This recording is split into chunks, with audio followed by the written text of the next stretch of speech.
Halo para rebahaners, kembali lagi bersama Replay Film. Seperti biasa, jauhi keramaian, gunakan headset, simetriskan kedudukan, ketatkan celana dalam, jangan pernah semangat, tetaplah putus asa, dan tetaplah jadi beban keluarga. Goreng dadakan 500-an, gurih coy. Ayam tahu, ayam sotong,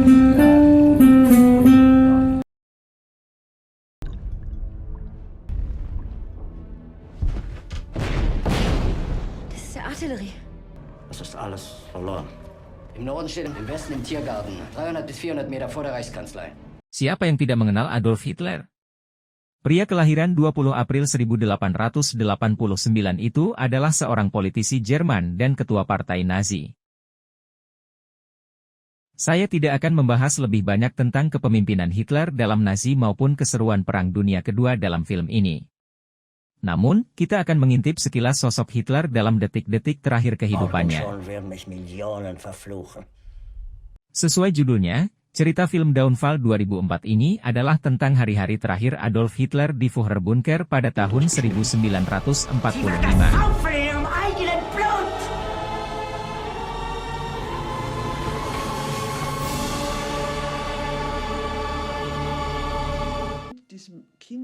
Melalui sudut pandang seorang mantan staf wanita Hitler yang bernama Traudl Junge, kita akan mengikuti apa saja yang terjadi pada Hitler, Nazi, dan sekilas pada masyarakat Jerman kala berada di ujung tanduk akibat gempuran dari Soviet pada masa itu.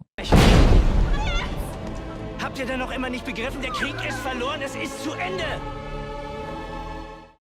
Traudl Junge, Alessandra Maria Lara, menceritakan pengalaman ketika dirinya masih muda dan menjadi salah satu di antara wanita-wanita Hitler.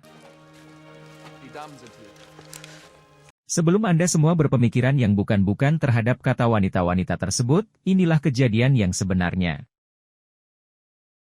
Pada bulan November 1942, beberapa wanita tampak mendapat arahan oleh seorang perwira Nazi untuk menunggu dalam sebuah ruangan. Tak lama kemudian, seseorang yang sepertinya telah mereka nantikan memasuki ruangan tersebut. Orang itu adalah Adolf Hitler, Bruno Ganz. Entah mengapa, Hitler langsung menunjukkan ketertarikannya kepada Junge dan memanggilnya untuk melakukan tes sebagai staf pribadinya.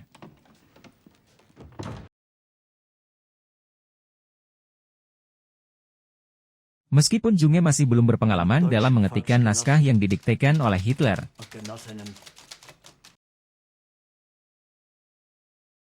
sang pemimpin Nazi telah menentukan pilihannya, dan Traudl Junge pun secara resmi menjadi salah satu staf pribadi Hitler. Sekitar 2 atau 3 tahun kemudian, pada tahun 1945 bertepatan dengan ulang tahun ke-56 Hitler, Soviet berhasil memukul mundur pasukan Jerman dan mengepung Berlin.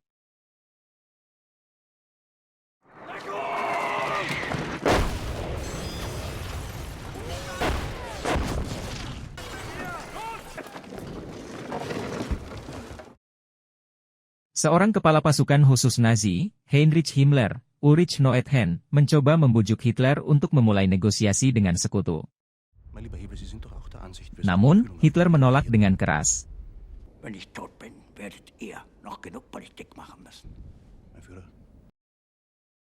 Sementara itu, grup Penführer Hermann Fegelein, Thomas Kretschmann, petugas penghubung Himmler di markas besar Hitler, mencoba membujuk Hitler untuk melarikan diri. Tetapi Hitler kembali mengatakan dengan tegas bahwa dia akan tetap berada di Berlin dan bertarung sampai titik darah penghabisan. Sebelumnya, Hitler sempat marah besar karena tak ada seorang pun dari jenderal-jenderalnya yang mengabarkan hal sepenting penyerangan dari Soviet itu lebih cepat kepada dirinya.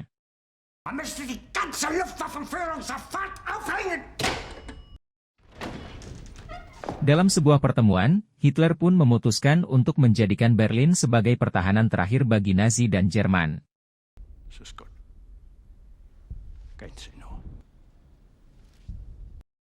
Ketika semua anggota Nazi tengah melenyapkan berkas-berkas penting mereka, seorang dokter pasukan yang bernama Gunther Schenk, Christian Berkel, mendapat perintah untuk meninggalkan Berlin dalam operasi Clausewitz.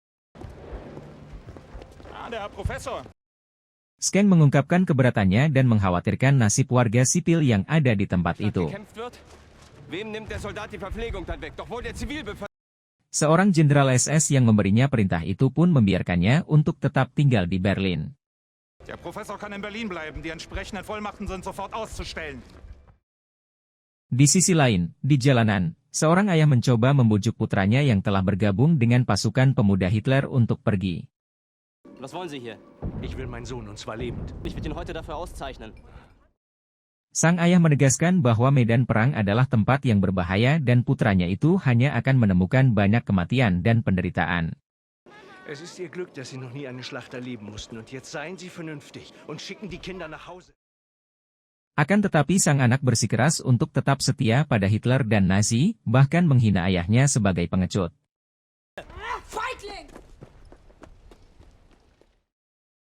Hal ini menunjukkan betapa luar biasanya pengaruh Hitler hingga bisa mendoktrin pemuda-pemuda yang masih berada di bawah umur untuk rela mengorbankan hidup mereka untuk dirinya atas nama Nazi dan Jerman. Wir haben es dem Führer geschworen. Sementara itu, di dalam bunker, sebagian dari para jenderal Jerman mulai menganggap perintah-perintah Hitler sebagai mustahil dan tidak rasional. Der Führer hat jeglichen Sinn für die Realitäten verloren. Mereka mulai memperdebatkan setiap perintah dan tindakan Hitler. Das sagen ausgerechnet Sie. Ein Opportunist. Ein rücksichtsloser Karriere. Dalam sebuah pertemuan, Menteri Persenjataan Albert Speer berbicara dengan Hitler tentang kebijakan bumi hangus yang telah dijalankan. Speer merasa prihatin dengan kehancuran infrastruktur Jerman. Alle Bahnanlagen, Kanäle, Docks, Schleusen, Schiffe, Lokomotiven, all das zu zerstören. Di luar dugaan, Hitler justru menyampaikan bahwa rakyat Jerman lemah dan pantas mati. Mungkin karena kondisinya yang tertekan dan penyakit Parkinsonnya, Hitler menjadi lebih emosional dan meledak-ledak. Suatu saat, Hitler menduga seorang jenderalnya yang bernama Helmut Weidling telah menentang perintahnya. Ia segera memerintahkan pengeksekusian terhadap Weidling. Namun, Weidling sendiri datang ke Führerbunker untuk menjelaskan dari tudingan tersebut. Ia berhasil meyakinkan Hitler kembali. Bahkan, Hitler pun mempromosikan Weidling untuk mengawasi seluruh pertahanan Berlin. Pada pertemuan berikutnya, Hitler mendapat kabar bahwa Angkatan Darat ke-9 telah kewalahan dan tidak dapat melakukan serangan balik. Hal ini membuat Hitler sangat marah. Ia meluapkan kemarahannya, bahkan mencela para jenderalnya sebagai pengecut dan pengkhianat. Setelah kemarahannya mereda, Hitler pun mengakui bahwa Nazi telah kalah dalam perang. Namun, ia pun kembali menegaskan bahwa dirinya tidak akan meninggalkan Berlin.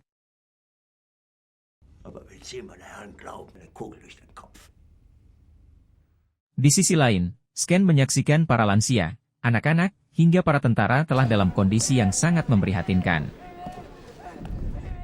Sementara itu, Hitler menerima pesan dari Hermann Göring yang mencoba mengambil alih kepemimpinan negara untuk dirinya sendiri. Murka atas hal itu, Hitler menyatakan Göring sebagai pengkhianat, memerintahkan pemecatan dan penangkapannya. Saat makan malam, Hitler mengetahui adanya sebuah negosiasi rahasia dari Himmler, yang membuatnya sangat marah dan memerintahkan pengeksekusian Himmler.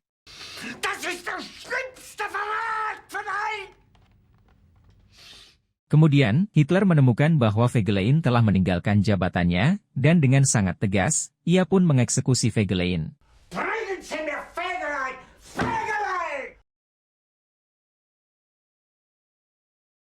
Di luar bunker, gempuran dari Soviet dan sekutu semakin intens. Soviet terus bergerak maju, sedangkan persediaan dan sumber daya di Berlin semakin lama semakin menipis. Sementara moral Jerman anjlok. Hitler masih berharap jika Angkatan Darat ke-12 yang dipimpin oleh Letnan Jenderal Walter Wayne akan dapat membalikkan keadaan dan menyelamatkan Berlin. Pada suatu tengah malam, Hitler mendiktekan wasiat terakhirnya kepada Junge. Kemudian, di tengah segala kekacauan dan kekarut-marutan, Hitler justru melangsungkan sebuah pernikahan dengan Eva Braun.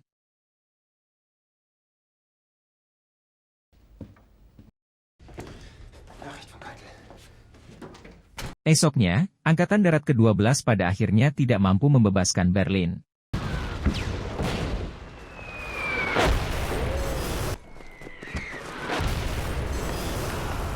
Meski telah berada di ujung tanduk, Hitler tetap menolak untuk menyerahkan diri dan tidak sedikit pun berniat meninggalkan Berlin. Bahkan, Hitler telah merencanakan kematiannya sendiri.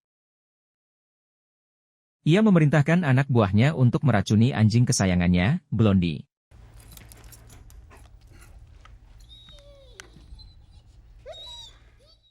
Ia pun mengadakan makan malam perpisahan bersama para staf wanitanya, termasuk Traul Junge, untuk mengucapkan selamat tinggal dan memberikan sebuah pil kepada setiap stafnya yang bisa mereka gunakan untuk bunuh diri.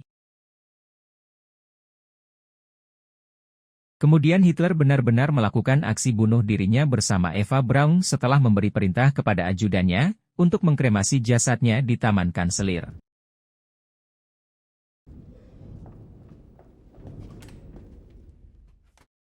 Para petinggi tentara Nazi menyiarkan berita kematian Hitler, lalu mengangkat Menteri Joseph Goebbels untuk mengambil alih jabatan Kanselir. Akhir memilukan dari kisah ini diawali oleh istri Goebbels, Magda, yang meracuni 6 anak mereka dengan sianida, sebelum dirinya dan sang suami melakukan bunuh diri.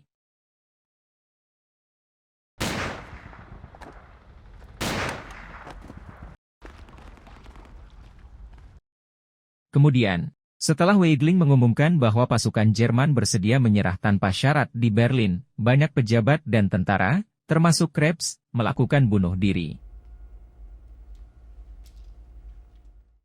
Di sisi lain, para staf yang tersisa memilih untuk menyelamatkan diri. Mereka mencoba melarikan diri dengan membaurkan diri sebagai warga sipil agar bisa menyelinap untuk keluar dari Jerman. Sayangnya, sebagian dari mereka tidak mau berbaur sehingga langsung mendapat eksekusi dari tentara Soviet. Untungnya, seorang anak lelaki tiba-tiba menggandeng lengan Traul Junge dan membawanya melewati para tentara Soviet.